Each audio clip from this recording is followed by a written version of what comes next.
Good evening, everyone, for joining us, and thank you for being here.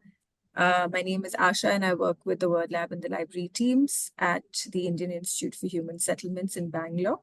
And this event is organized as part of City Scripts, which is a monthly series of interactions where we celebrate writings and bring alive the city. And these usually culminate in an annual 3-day festival in May, which is hosted in our Bangalore City campus. Before we begin this evening, just a few things to keep in mind, please. So post your questions using the Q&A box at the bottom of your screens. We'll be taking questions towards the end. The session will also be recorded and made available on the IHS YouTube channel, and we'll share the link in the chat box later so you can access it. If you'd like to stay updated with upcoming events, do leave your contact details in the chat box and we'll add you to our mailing list. It's my pleasure to introduce our guests for today. We have Aditya Sudarshan and Gautam Bhatia, and they'll be talking about Aditya's new book, Idolatry. And just very quick introductions before I let them start. Aditya Sudarshan is a fiction writer interested in psychological and social pathologies and how the romance of life develops nonetheless. In his published novels, he's focused on urban English-speaking Indians, trying to understand why they haven't cohered as a community. That has returned him to deeper, darker themes in science fiction, fantasy, and horror. Welcome, Aditya. We're very happy to have you here. Thank you. Gautam Bhatia will be moderating the conversation today, and he's the coordinating editor of Strange Horizons, an award-winning weekly speculative fiction magazine, and the author of The Wall and The Horizon, a science fiction duology. His third science fiction novel is due out later this year. In his spare time, he moonlights as a constitutional lawyer and writer. Thank you, Gautam, for being here and hosting this conversation. And over to you, please. Yeah, thank you. Thank you so much, Asha. Thanks for organizing this. Thank you for spotlighting this fantastic book, and also for placing it in the context of cities, because speculative fiction has always been the genre of the city, as has been said by many scholars of the genre. It is a very city-focused genre, and it also is part of, I think this book is part of a burgeoning tradition of speculative fiction that's set in Indian cities. So you had, of course, Samit Basu's Chosen Spirits that was republished recently as The City Inside, which is set in a near future Delhi. You have Lavanya Lakshminarayan's Analog Virtual that is set in a near future Bangalore. And you have Idolatry, which is set in a near future Bombay. So there is also this recent rise of the Indian spec fic novel that engages with the near future of our cities and many of the themes that arise in those contexts. So just starting off with that, I guess my first question is that in fiction and in non-fiction and also in speculative fiction, cities are often valorized or glamorized as spaces of a welcome anonymity where people can lose themselves. They can lose the identitarian traps that that they come from or which have trapped them before. And in the big spaces of cities, there is a kind of opportunity, a kind of starting life afresh that you wouldn't have in non-urban spaces. So that has been the positive connotation of cities. But there is also the negative side of it, which is that cities are spaces of atomization, spaces of loneliness, and just spaces of alienation, in very specific ways. And in Idolatry, you explore some of those themes quite vividly, and your protagonist and the other characters reflect a certain kind of alienation, a certain kind of atomization, and their interactions reflect that. So perhaps you could start us off talking a little bit about how you work through those themes in the book. Yeah, sure. So firstly, good to be speaking to you, Gautam. Thanks for doing this. I actually was a little bit surprised when IIHS wanted to do this session because the theme of city, although you rightly pointed out that it's very much integrated into this story and other stories in this space. was still not front and center in my mind. When I wrote the book, what I was kind of focusing on and what I gave a lot of thought to was the pathology which the book depicts and the technology which enables it. So that was what was on my mind. However, it is set in Mumbai, in Bombay, near future Mumbai, and I realized that that setting is not accidental. I mean, there is a sense in which that setting is very appropriate for the pathology which I'm talking about.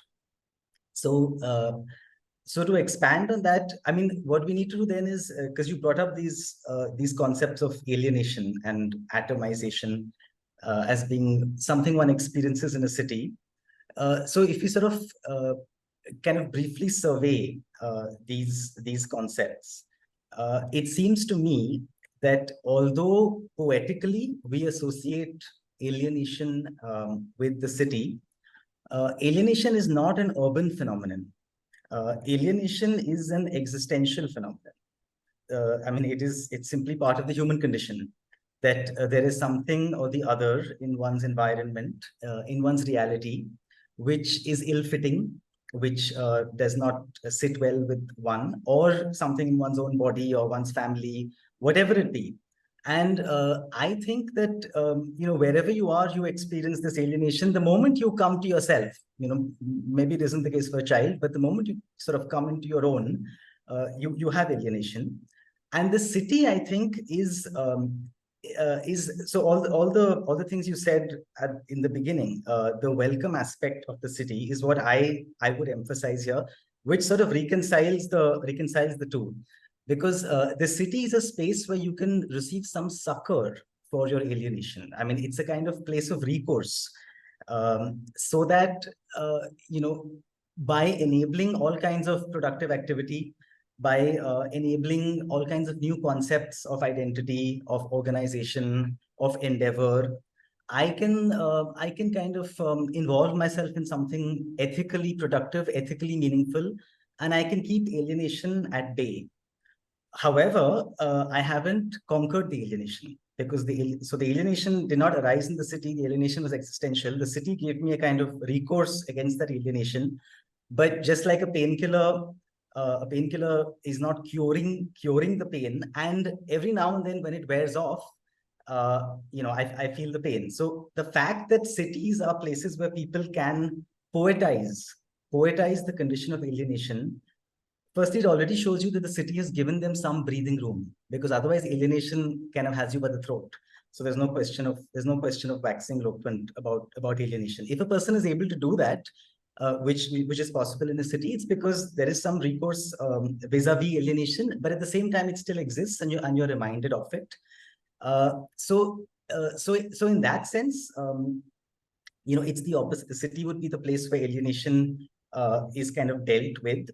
However, that also means that if alienation as this existential phenomenon advances, if it advances not just in degree but in kind and quality, then the city is the place where it will explode. Just like a dam is built to to harness those energies and to kind of channel them in productive ways.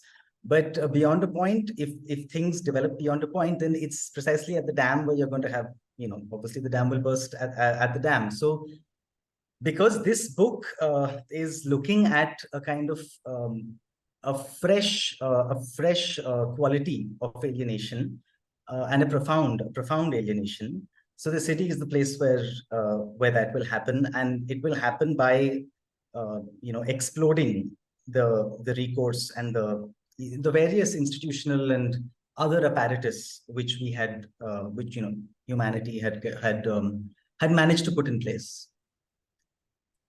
Yeah, I think just to come to the remedy, so to say, for alienation that's there in your book, and just I want to, I guess, again contextualize this in the context of the genre and the city and its links. So what we see in a lot of contemporary spec fic that is set in these urban areas is, of course, that cities become experimental grounds for a certain kind of new technology or a new way of human beings relating to technology, right? So again, to take the examples of Indian spec fic in Chosen Spirits, in Delhi, you have this almost complete takeover of the live streaming or Instagram culture that overtakes our life almost completely, and that is people live in that world, and that's what it explores. In analog virtual, the tech becomes the dividing line between the haves and the have-nots, the analog city and the virtual city. And in your book, it is something called Shrine Tech. That's a technology that is ubiquitous in Bombay, and that's what people use on a daily basis. So I was wondering if perhaps you could begin by telling us, in your words, what your vision of Shrine Tech is and the role it plays in the novel, and then we'll maybe talk a little further about connecting that with the alienation and the pathologies of the city. Yeah. I'll try to connect them as well. So Shrine Tech in the book is a device, is a technology whereby every person can concoct a customized god to worship. And so this god will be fashioned for you by this technology according to your affinities, according to your own psyche, according to your your preferences, and you can commune with that god. You can speak to it. You can it will speak back to you, and you can see the world through it. You can see the world through. You can interpret everything that happens to you and your world and all of reality through this self-fashioned god. That's Shrine Tech. It's, as I said, this is near future. So obviously, I have referenced things which don't exist, but it's only near future. So it's not things which are beyond beyond conception. For example, accessing what is in your psyche, the device has the ability to do that. It has the ability to then project that visually, graphically, and it has the ability to talk to you. So in fact, the book was actually completed, I think in November 21, and November 22 was when ChatGPT kind of came on the scene. So I didn't know that such a thing exists. I'm a bit horrified that such a thing exists. Maybe we can talk about that later. But so it talks to you in much the same way that these so-called artificial intelligences talk to us, and people already now speak about customizing those so that it's mine, so that it will address me the way that I want to be addressed, and so on. So you're not a million miles away from Shrine Tech. So this is what the technology is. It's being piloted in Mumbai because there is the sense that there's an appetite for such a thing, especially in India, especially in Mumbai, and then it can spread from there. It's being piloted in Mumbai, and the novel deals with the fallout, what it does to people, and how the whole thing is orchestrated by the company that's built the tech, and especially by the CEO of the company, who's kind of a highly intelligent and also malevolent figure.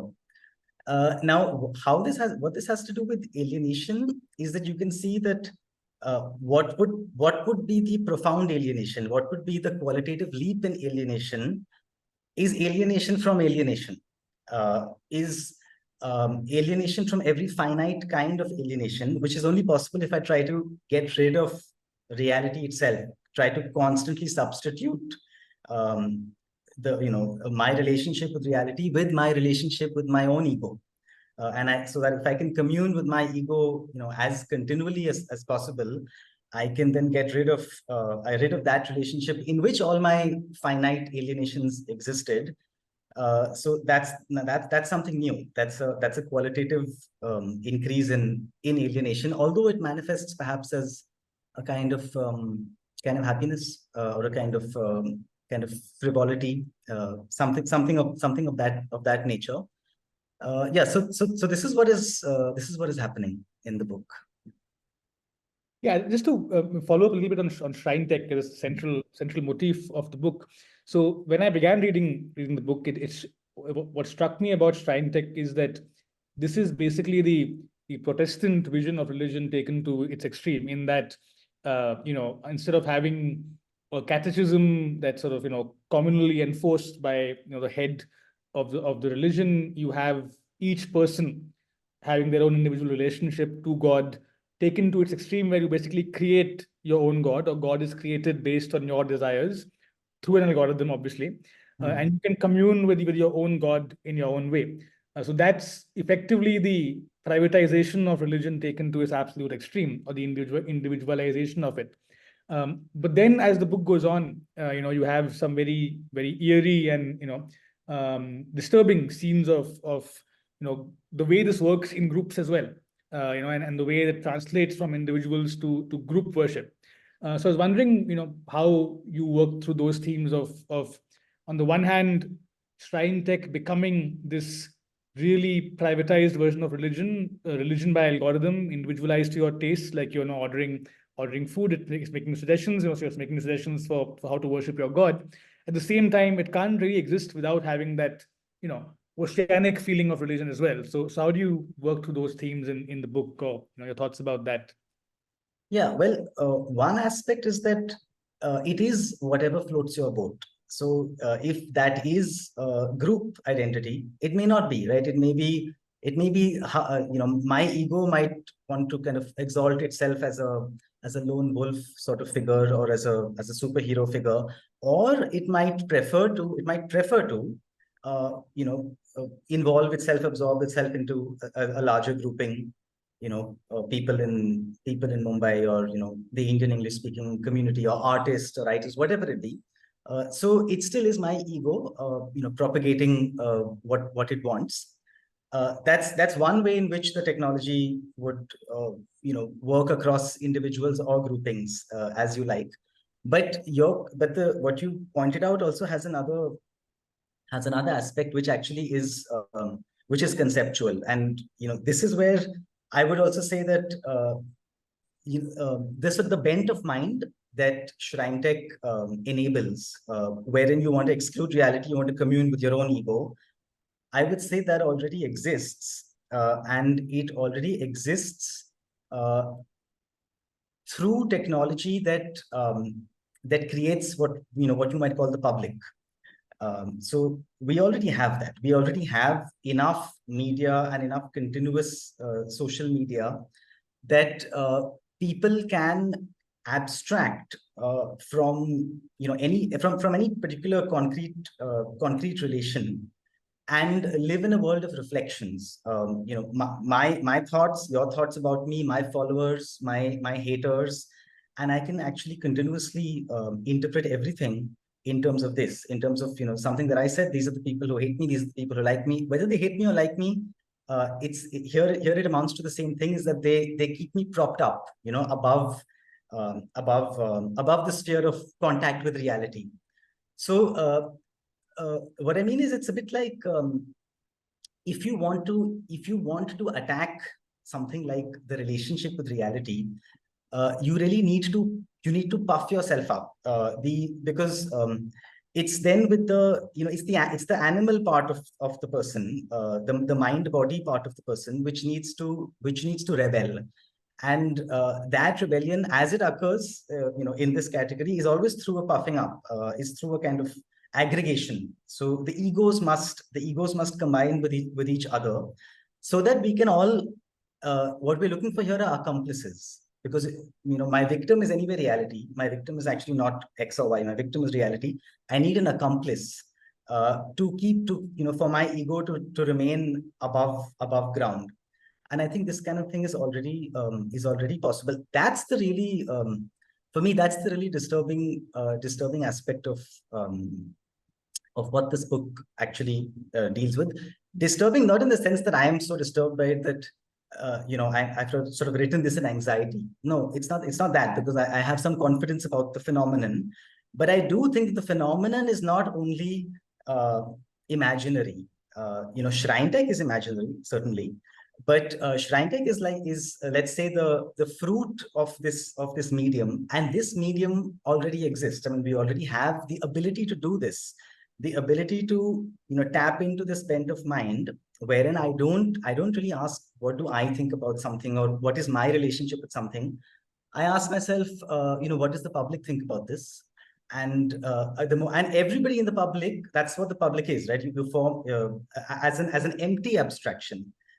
Everybody who forms the public asks the same question: what does the public think about this? And then we project our own ego onto that, and we carry on, in that sphere. And the interesting thing about this is that in the sphere of just words, anything can be made to lead to any conclusion. So, for example, statements like "this is not an era of war," right? So our prime minister said recently, "This is not an era of war." People love this kind of thing because you can connect that somehow. You can connect that with participating in a war, with funding a war, and at the same time, you can tack on the statement that this is not an era of war, or that this war is, anti-war. In when it's pure words, you're never held to account. And if you are somehow able to remain in the sphere of words, you actually, you will find that you can really satisfy yourself in terms of the ego, but have your cake and eat it too. And I think that's something which already happens. And as I said, we're talking about a phenomenon which attacks institutions and ethical frameworks. So, for example, you work in the courts. Does it not seem likely that the Supreme Court perhaps asks itself this question, at least in some of the other case, like, what does the public think? That's not a job. All the time, yeah. Yeah. So, but that's not a minor thing, right? I mean, also that would be a sort of recent thing. Just like it's a kind of recent thing that I keep seeing in news articles, what the internet thinks about something or the other. Right. So the internet thinks about everything. The internet will have an opinion on everything, right? They'll have an opinion on what you said in court. They'll have an opinion on what you're, wearing, who you're meeting, everything. So it's a totalitarian power. And precisely because it's totalitarian, it means I can always, it's easy for me to always tap into it if I want to. I think it's something which is already present. This ability to commune only with your own ego and to interpret reality in that way is already present, and we can see glimpses of that. Like, we can see glimpses of that in many different spheres of life, or in practically any profession, I would say. Just to follow up on that, so I mean, one thing that people talk about is that the modern digital space is defined by parasocial relationships, right? In the sense that between this space has brought, like, the public as an abstraction, like you said, much closer to individuals whom it would not be so close to before, and that creates all these kinds of two-way parasocial relationships where, like you said, you think you are speaking to the public, but you're not really, because that public sort of reforms, is fluid in that sense, and the speaking to is also heavily mediated by the space. So I'm just wondering if just picking on from that, if Shrine Tech, and if the role that the company plays, and you have this sinister figure, the chief happy maker, and the chief happy maker is, the head of the company, responsible for making sure that it obtains a kind of hegemony, in the space. And to do that, the chief happy maker puts himself out there in ways for the audience that are different at different times. It could be antagonistic, it could be paternalistic, it could be friendly, and that happens throughout the book. So is that something that is perhaps, again, this parasocial character of the public versus the individual relationship taken to its extreme in your book? Yeah, what does parasocial mean exactly? Oh, it just means that basically earlier you had social relationships. So I know you, like, in person, and that's a relationship. Now, like, you know me as an internet persona, and because the internet lets you get close to me, through something like Twitter, you develop sort of this relationship where you talk at me, and then you treat my sort of broadsides as also return communication to you. Yeah. So it isn't a relationship, but something that is distorted on both sides, basically. Yeah, absolutely. So I think the chief happy maker, one of the things he says, and it sounds like an innocuous line, even a likable kind of line. He says that, everybody else is just a part of my story. And as far as I'm concerned, and as far as they're concerned, I'm a part of their story. So because he has sort of he's known to have whatever kinds of clout that he has, as well as audacity in his thoughts. People want him on their team, but it's their team. It's like, he would be on their team. When you treat people in this way, and the reason I said this is an innocuous thing is because this is also the kind of thing which is, you might find it in some self-help, kind of compendium, that everybody is a part of your story. Because what we're talking about is fantasy. What we're talking about is losing yourself in fantasy, and it starts off it looks pleasant, and of course it is of course pleasant. That's why he's the chief happy maker, because this kind of thing is pleasing to people. Not that the fallout is pleasing to them, but it's like a drug, right? So I think this kind of behavior is very common, that I treat you, as an element in my kind of framework. And that's what I meant about having an accomplice. It doesn't work the same way if you kind of keep wanting to hold me to account. If you want to hold me to account to, like, bring me down to earth like gravity, then you become somebody I become irritated with. But if you also are doing the same, you are also happy to treat me as just aggrandize my ego into yours, then we can work well together, even though our relationship is at its nadir, right? Like, it's completely impersonal, and it's completely absent actually. But in this twisted logic, it helps me to keep myself in my fantasy world. And you're right, this does happen. I just think people haven't noticed how deadly, how dreadful such a thing is. And for such a thing to proliferate and propagate itself, seems to me like quite horrific. Yeah, everything actually is quite striking that so many of the relationships in the book are quite distorted, right, between the people as they arise and the circumstances they arise. It's you just feel like it's like through a mirror cracked, so to say. Like it's sort of not. It's a little. Yeah, it doesn't feel like a relationship that is, in a certain sense, arising in circumstances that allow it to be healthy, right? It's always a bit distorted. Just to come back to something you said a little earlier, shrine tech as allowing alienation from alienation, and it's to follow up on that. So there is a long tradition in science fiction that deals with devices or attempts that try to liberate or free people from alienation in different ways. Of course, the most famous example is Brave New World, where Soma plays that role, in sort of keeping people in certain kind of happy stupor, right? Your chief happy maker would, I think, be quite happy with something like Soma if he could get his hands on it. And then, through the years, you have different books dealing with different kinds of things playing the same role. And so it seems logical that that now it would be something in the tech domain that would play that same role. And so I was wondering if you locate shrine tech as part of that, tradition of devices or methods that are used to, in a certain sense, induce a kind of happiness among people that, on the one hand, attempts to solve the symptoms of the alienation, but also ensures that they never really question the root of it, because they can't, because they're too busy dealing with the symptoms. Yeah, you're right. There's a tradition of such thought, such devices. I would say though that the like the famous examples, like as you mentioned in Huxley and and in other books, for example, even 1984.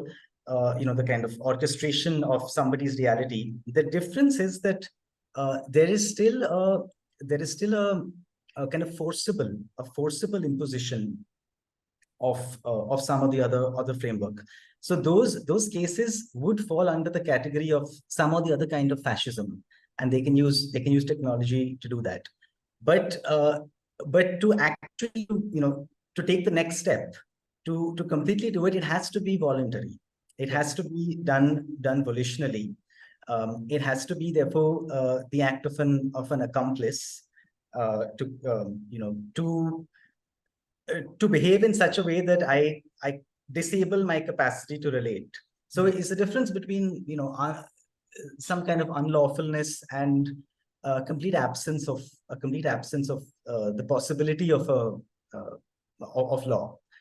Because it's more inward, right? The place at which the break is happening is inward, and since it's inward, it has to be in a sense chosen by whoever participates in it. That doesn't mean that they are fully conscious of what they're doing. Just as now, if somebody is say part of a public kind of discourse on some or the other platform, and in fact people are using what they say as just elements in their own fantasy kind of journeys. It's another buzzword nowadays, right? In their own journeys. Then although a person is kind of become a part of it, they may not be conscious of exactly how this is playing out. And so there will be a moment when things come home to roost, and the penny drops. There can be a moment when the penny drops, when you realize that I actually don't want to be a part of this, because this is not going anywhere, and I actually meant it. I didn't want it to be used just as a talking point for another talking point for another talking point. I wanted it to be related to. So I think, and I would say, I mean, I certainly wouldn't judge anybody as being willfully involved in this enterprise of abdicating from reality. But the possibility exists. The thought as a spirit, if you like, as a technique, it is available. And I'm not sure that that's happening in previous books. Well, the author whom I actually benefited a lot was Philip K. Dick, in terms of in terms of science fiction. I read a lot of his short stories, especially. And he was recommended to me by a friend who I think is watching the webinar, Atish. He works in animation. So Philip K. Dick, for example, one of the stories that he has, it's a great story. It's called The Mold of Yancy. And that's where there's this community, like I'm just telling you in brief, there's a community they've set up this figure, his name is Yancy, and he's kind of a friend, philosopher, and guide to people, to the population at large. So he tells them stories, and he tells them his life advice, like a mentor, much like a YouTube mentor who also proliferate now. He's that kind of figure. And we discover at the end of the story that he's artificial. He's been kind of engineered. But what Philip K. Dick says about him, which is I think very, very telling, is that Yancy, the people who are kind of investigating this phenomenon, they notice that he has very categorical opinions about everything trivial. So are dogs better than cats? He has an opinion. Like, how much milk should you put in your porridge? He has an opinion. Like, should you drink grapefruit in the morning? He has an opinion. But if you ask him about war or God or anything in justice, or then he will say everything and nothing. So he will say, yes, war is a terrible thing, and I should know because I've been part of wars. He has his whole backstory. But you can never let people get away with violence. You have to strike back. So he's, and that's it. That's very much the way people speak now when it comes to anything where morals and ethics are involved. It's only the concrete situation which helps you to form a verdict. If I remain at the level of reflection, I can reach any verdict I want because I've said everything. So if you listen to Yancy talking about war, you can come away and do exactly as you please. Like, it's just a reflection game, a kind of bed on which you can float. So that's very similar to the way I think public discourse happens. And yeah, that would also be similar to what the kind of mentality that Shrine Tech induces in a person. I'm sure there are other writers as well who've, because I'm not very well up on especially recent science fiction. So there may well be other writers who've got into this aspect of it, the inward kind of breaking, which has to be volitional, because I know what I'm doing in a sense, or I can become conscious of it. I can become conscious of the fact that we're actually not thinking about this. We're actually not considering this matter. We are saying it, but we're actually not doing it. I can become conscious of that, right? So yeah, there may be other writers, but Philip K. Dick is one whom I definitely learned from. Yeah. No, in fact, now I mentioned actually the blurring between the reality and and the sort of the space of the shrine tech is quite like Philip K. Dickian in that the sense of Ubik or all those books where there's this constant back and forth between reality and sort of the other space that is inhabited in the book. Also, yeah, I mean what you said about the volitional part reminded me that when the last line of 1984 is that he had won the battle with himself, he loved Big Brother.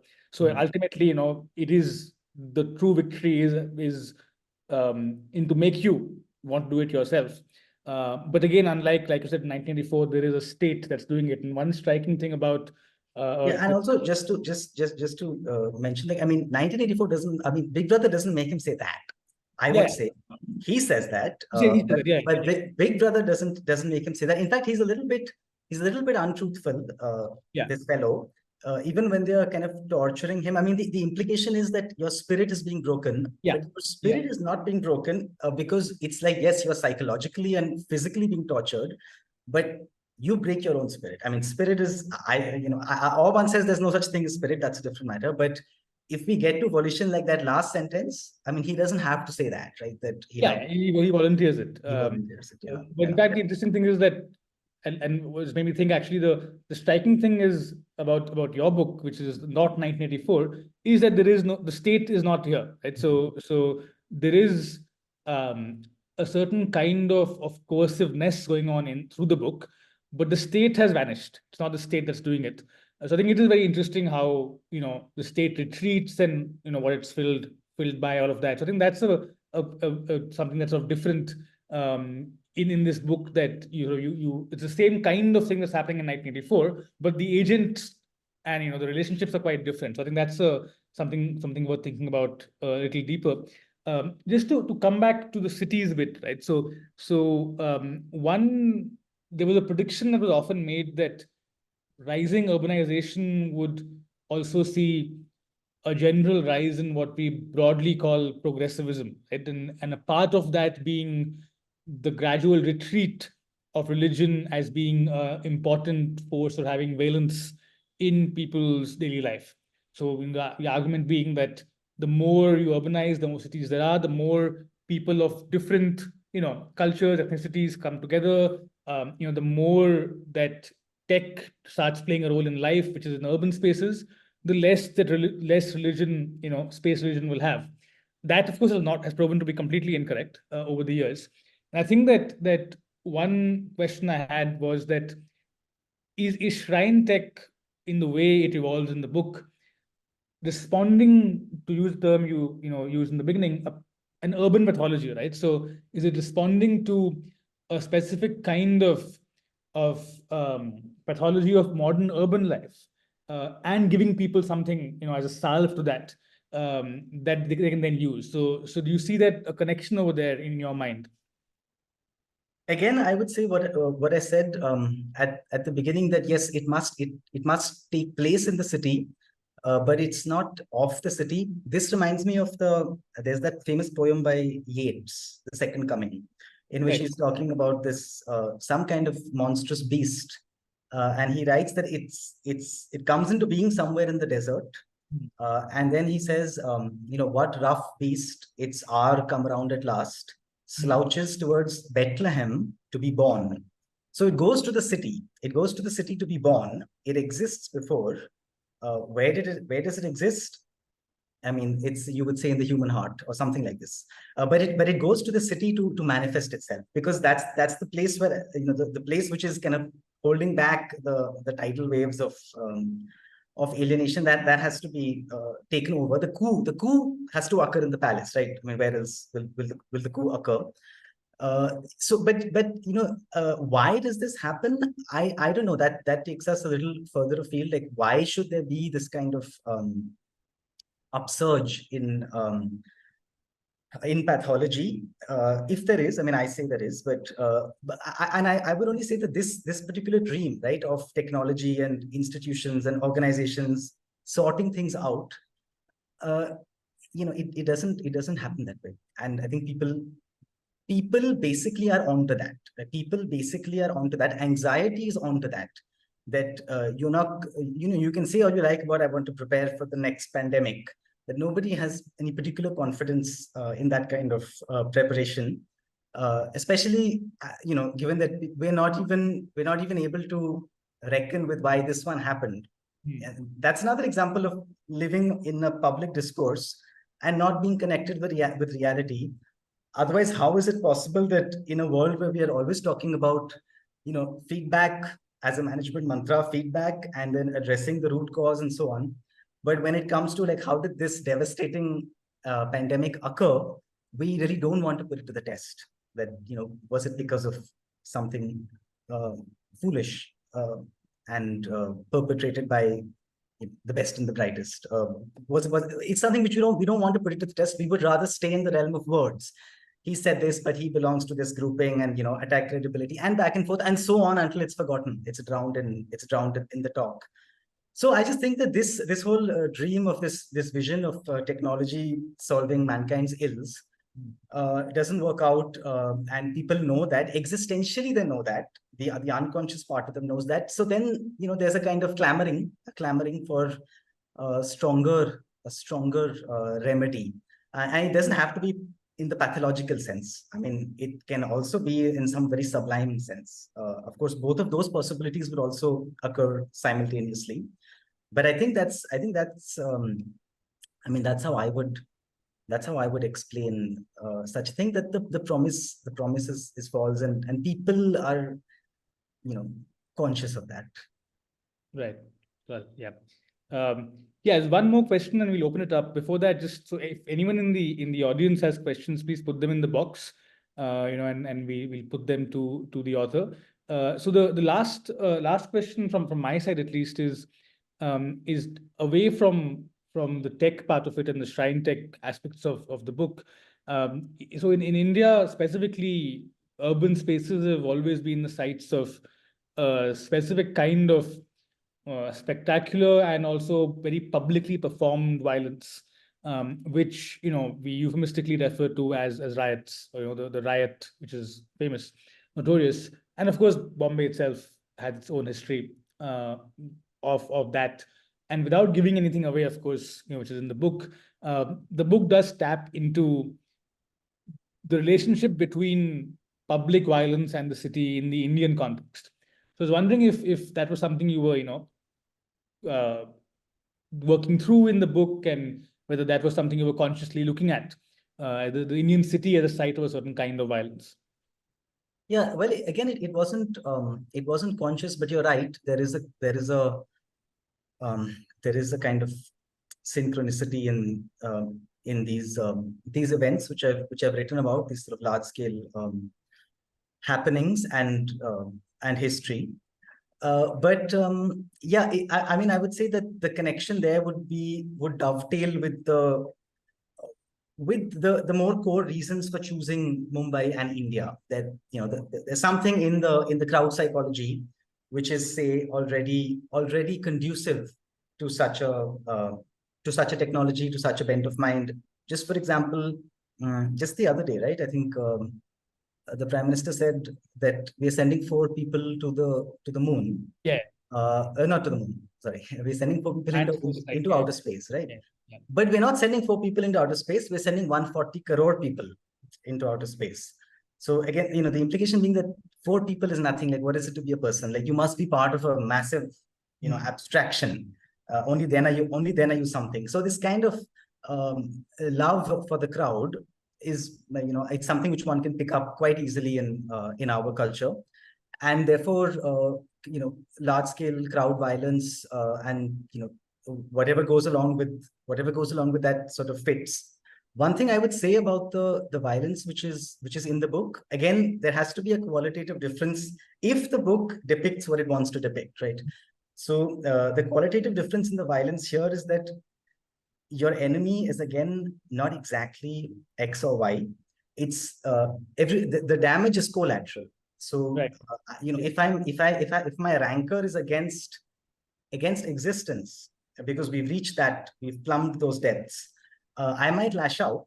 I mean, I will lash out, but it's not about you. Although there is great violence perpetrated against somebody, but it's not really about them. It's more impersonal, and they're just being attacked because I'm because I rankle towards reality.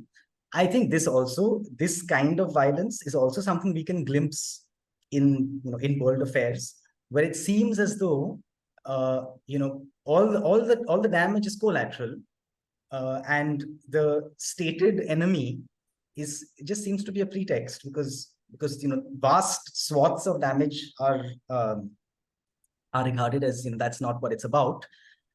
But it's still violence. So it's kind of a sophistical violence, where it's not about you, but you're still facing the brunt of it. Is that worse or better? I think it's much worse, because it's impersonal. It's not even giving you. Even if I hate you, at least there's something human about it. There's something. But when I impersonally want to, uh, just get rid of you, that's something new. Yeah, and I think that impersonality of tech, even in the most intimate way of the God tech in your book, I think is the key, right? So it is the most personal thing, the relationship between individual and God, but also impersonal in that very techian way that you do it. So I think that's an interesting way of thinking about it. So we have one question in the chat, which is so one element. So the question goes that one element I found interesting connecting to Philip K. Dick's work is that if you think about ChatGPT or large language models more directly, the types of questions they have been throttled from answering by human feedback before they're released are precisely those deeper reflective questions, or at any rate questions that humans consider deep. So it's not likely that ChatGPT would have sensible answers to the is war good question if trained without tuning, but it certainly wouldn't have the answer we see now. So basically, I mean, by design, they're not meant to answer those questions. Yeah, it's possible. That depends on what they've put into it. But just on ChatGPT, I just wanted to make a point, right? That I mean, I think you've spoken sometimes, Gautam. I know about there are certain cases which should be dismissed at the very threshold level, right? And if they're admitted, that's already a problem. That shows that there's been some kind of institutional collapse. And I feel exactly the same way about the fact that ChatGPT can be taken seriously as a communicator shows that there is a complete collapse in the understanding of what communication is, because communication is precisely the communication of a personality, and even words are emanations from a personality. Now when you remove the personality, and you create you just create a formula to spit out words Trained on past words, in fact, that's the thing, right? yeah. But I mean, so we know there's no personality. We know there's kind of a mechanism to say things which are the kind of things which are said, and to take this seriously, whether you say that it's wise or it's dangerous. I mean, to take it seriously is already that's the dangerous thing. That's the dangerous thing. That's such a mode of such a mode of communication, which is actually the antithesis of communication. And I can show you, I mean, another thing which occurs to me is, as children play this game, right?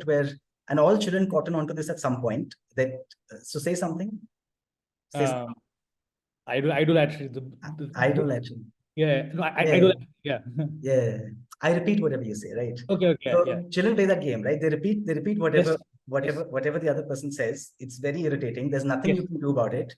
There's nothing you can do about it. And the only thing you can do is wait until the child stops playing that game. And why is it irritating? Is because the child is speaking by formula. So anytime somebody is speaking by formula, it's not speaking at all. It's it's very hostile. It's profoundly hostile to communication. Now here we have a situation where we invest all kinds of time and effort and intelligence, of course, expertise, of course, And but money. towards creating a device which speaks by formula, which is not what communication is about. And it's kind of, and it's spread, and it will continue to spread. And if somebody speaks the way I'm speaking, they would be considered foolish, and they would be considered, you don't get it, or you're not with it, and so on. So I think that's already that's already a sign of something deeply disturbing. And previous societies, previous groups of people, and they would never, I don't think they would be able to understand this, that why, how is this anything like, why are you impressed by this? You can become, I agree, you can become impressed by it if you engage with it. That's why I mentioned the preliminary aspect. Like, you have to hold in your mind at all times that something which is speaking by formula is not speaking. And what am I doing? Like, what am I doing? Like, just, engaging with this. But so we have sort of mendacious ways of talking about it, that it's like if I ask ChatGPT to write a biography of Gautam Bhatia, it might say Gautam Bhatia, got the Rhodes Scholarship, he studied at Yale, he was managing editor of the New York Times from 2015 to 2018. He is the editor of Strange Horizons. Now, he was not the managing editor, right, of New York Times, but it's the kind of thing that people say. It's sort of, and then we say this is a hallucination. It's not a hallucination. You've put in formulas which can produce such results. So when we say that it's a hallucination, who are we fooling? I mean, who are we fooling? So this is the question. Whenever you have to ask this question, like, who are you fooling? We all know.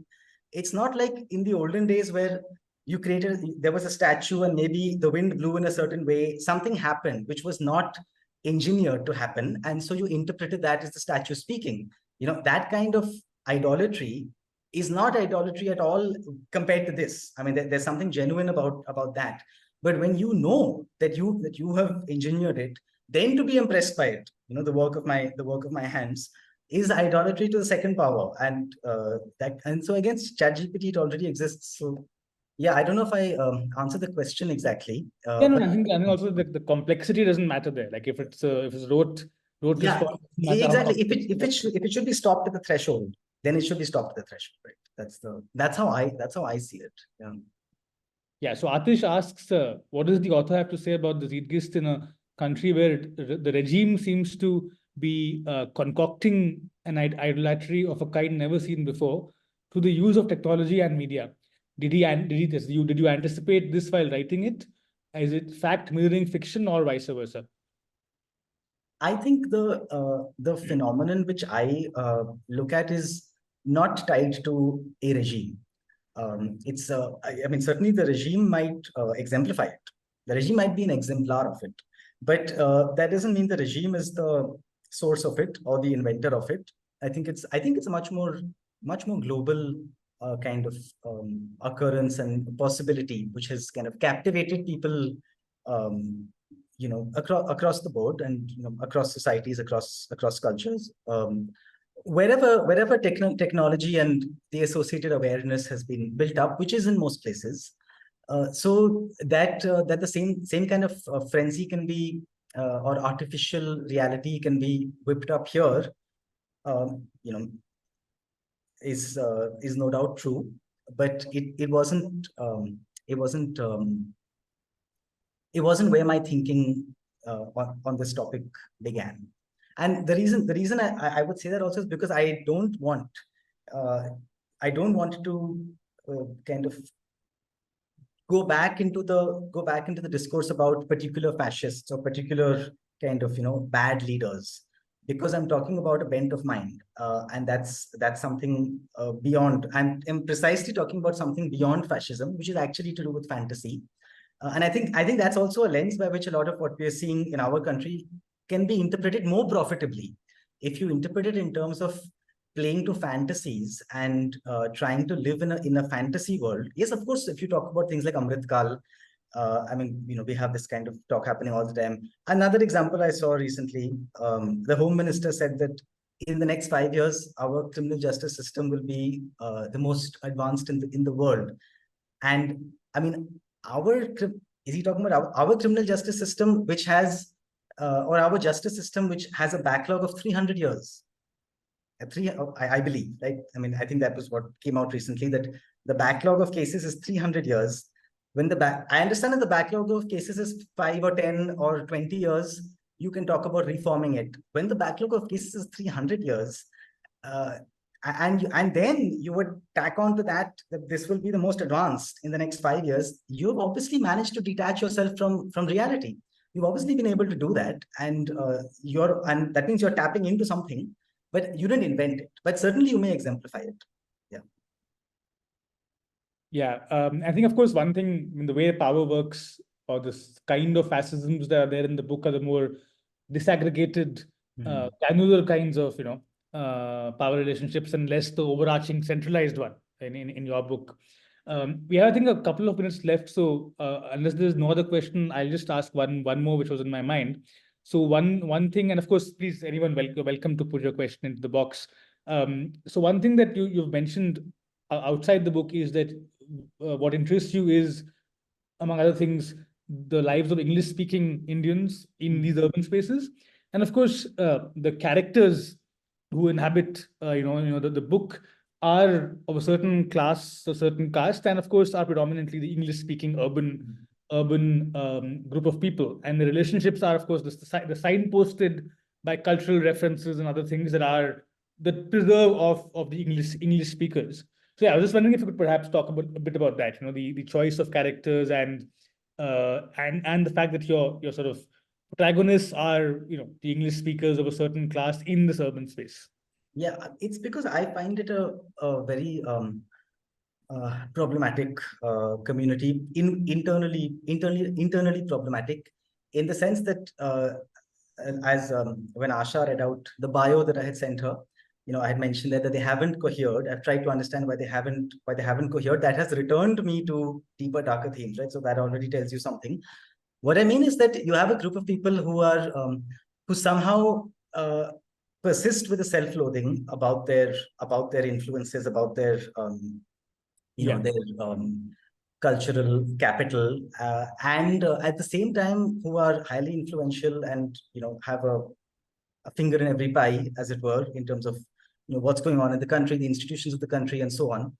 So when the time comes to make a leap towards a new pathology, I would anyway look at this group as being very strong candidates for the task, because they have lived for a long time without attending to reality, loving to lose themselves in words, and they have become very skillful at all of this over a long period of time. So, I mean, they would be prime candidates to make the next leap when technology enables that, and enables that continuously. I think it's a very interesting and kind of disturbed community. At the same time, of course, it's my community, so it's not like I'm. Yeah, we're all in it. Yeah. Yeah, I mean, I'm not kind of swearing off the folk, but at this point, I can't gloss over it. Like it is a problem. Like, I mean, there are some communities in the world whom you can identify as, for certain reasons, having been made difficult, and this is definitely one of them. Yeah. Yeah, and then the persecution from Madhav Tripathi, again was that, right? So the pathologies of this group of people laid out very starkly. Yeah. One final question. How do you interpret the Brechtian way of acting vis-a-vis Stanislavski way of role interpretation? This interests me when you speak about fantasy. So I don't know what this means, so you'll have to also unpack it. No, I mean, I have actor friends who know what this means, but I don't know what this means. I mean, I know that there's the Stanislavski method. There's a famous method, but I guess the Brecht is sort of the alienation method, right? So that I know of. So perhaps you could talk about. No, I don't actually know either of them. I just know the terms. So Well, unless the questioner would help, I yeah, can't. maybe Ramesh could tell us what he means by Brechtian and the Stanislavski way of role interpretation. Yeah. I guess you can just perhaps unmute yourself and talk, if that's fine. Okay, as I am able to unmute him. Yeah, you can unmute yourself. Yeah, go ahead. There is some disturbance. I'm so sorry about it. Actually, background, there is pump running there. I just wanted to know, because your alienation was very interesting. Actually, that way, I think this question came to my mind. Brechtian way of acting is interpretation of a role is basically you keep a distance. You are aware that you are doing a Macbeth, and you know that you are a Ramesh. There is a distance. There is a way you maintain a distance. Whereas in case of Stanislavski, he says that you submerge in the character itself. And there are directors who live with actors for 3 months, 4 months, and then they try to moderate them in such a way that they submerge in the role itself.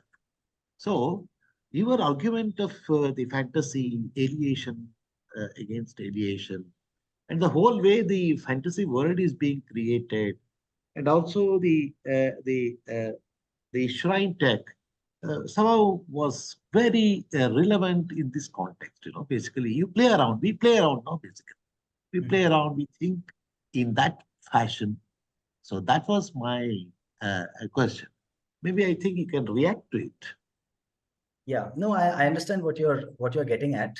Uh, I think I mean, my instinctive sense is that these two techniques would still belong on the same plane, in the sense that they don't break down the difference between what is acting and what is not acting, although they relate differently to the activity of acting. But when you were speaking, there's a book which I also have kind of I read that now and then. It's called The Mask of Sanity. It's about psychopaths. It's about the psychopathic disorder. It's a very readable, and I do recommend that book to people because it's a very readable book written by a psychiatrist, Dr. Hervey Cleckley. So when he talks about the psychopathic disorder, he says something like this. He says it's not someone who is acting. It's someone who doesn't know the difference between what is acting and what is not acting. And that's something new. That's something frighteningly new. When you are in constant performativity and you've broken down that difference, and it corresponds also to a phenomenon like chatter. So chatter as opposed to talk. So when there's talk, there's a distinction between speaking and being silent. But in chatter, this distinction itself is eroded, and it's like we are talking, but at the same time we're not talking, and this kind of thing. So yes, it's what you said is it certainly sparks thought in me, and yeah, I mean, this is what I thought of, breaking down the whole distinction between acting and not acting. That's the way you do this. That's the way you accomplish this kind of alienation. Yeah. Yeah, thank you. I think we're out of time. So thank you to the audience for being here, and for your questions, and those of you who haven't yet, I hope you get a copy of the book and read it. And I'll hand back to Asha now to close. Great. Thank you both so much. This has been really wonderful to hear you speak. And yeah, and like Gautam said, I hope a lot of people go and buy the book now that we've done this. We're hoping that this is like the push that just like breaks all publishing sales for Idolatry. But it's been really wonderful listening to the two of you. And we hope when you're in the city, we can have this in person. We always love having people in IHS. And thank you to everyone else who joined us to listen, and your questions were absolutely, I mean, it was a great way of engaging with us. So thanks to everyone for coming, and have a good evening.